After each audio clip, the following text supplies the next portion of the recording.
Today, we're going to dive into a pretty incredible story from history. It's an account where one single, quiet feeling, you could call it a premonition, literally made the difference between life and death.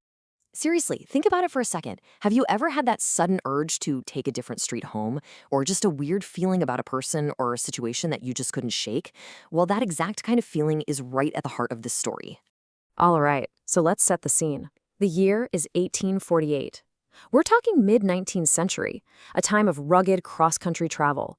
And our main character here is a man named Wilford Woodruff, who was a prominent leader in the early Mormon church.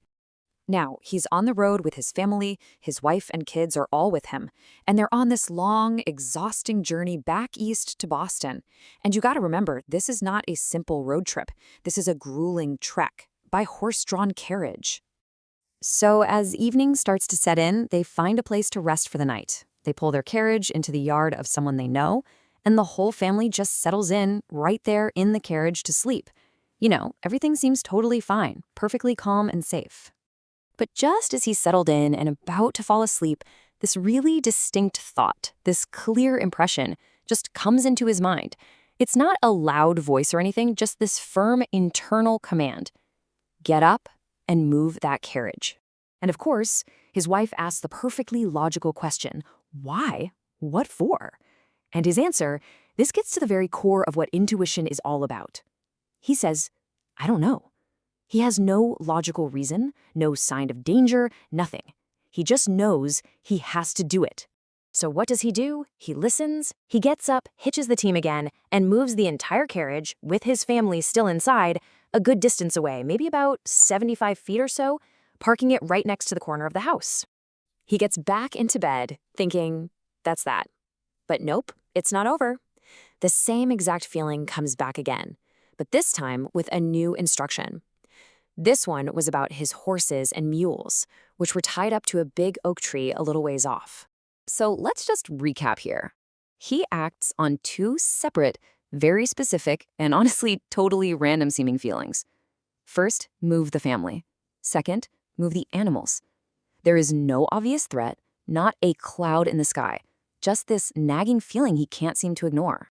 Okay, so he's back in bed for the third time. The family is settled in the new spot, the animals are safe in their new spot, and then, maybe only half an hour after he followed that second prompting, the entire night just completely changes. Out of nowhere, this sudden, incredibly powerful storm just tears through the area. And we're not talking about just a strong wind. This was a tornado, a violent whirlwind that descends on the property with terrifying force. And in the aftermath, they see it. That massive oak tree, the very one his animals had been tied to, had been ripped clean out of the ground. It wasn't just knocked over, it was thrown across several fences, and it crashed down on the exact spot where his carriage and his family had been parked just 30 minutes earlier. You know, Woodruff himself thought about this later on, and he asked this very question. What if he just brushed that feeling off? What if he told his wife, it's nothing, let's just go to sleep? What would have happened? The answer, well, it's chillingly clear. He had absolutely no doubt in his mind. The sheer size and force of that falling tree would have just crushed the carriage instantly. They wouldn't have survived. So what was this life-saving intuition? He had a powerful way of describing it. He said it wasn't some huge, dramatic sign from the heavens. It wasn't an earthquake or thunder or lightning. It was quiet. It was internal. He called it the still, small voice, something that was more of a feeling than a sound. When you boil it all down, it comes to this one simple, profound truth. Listening to that quiet, seemingly illogical feeling, it saved his entire family.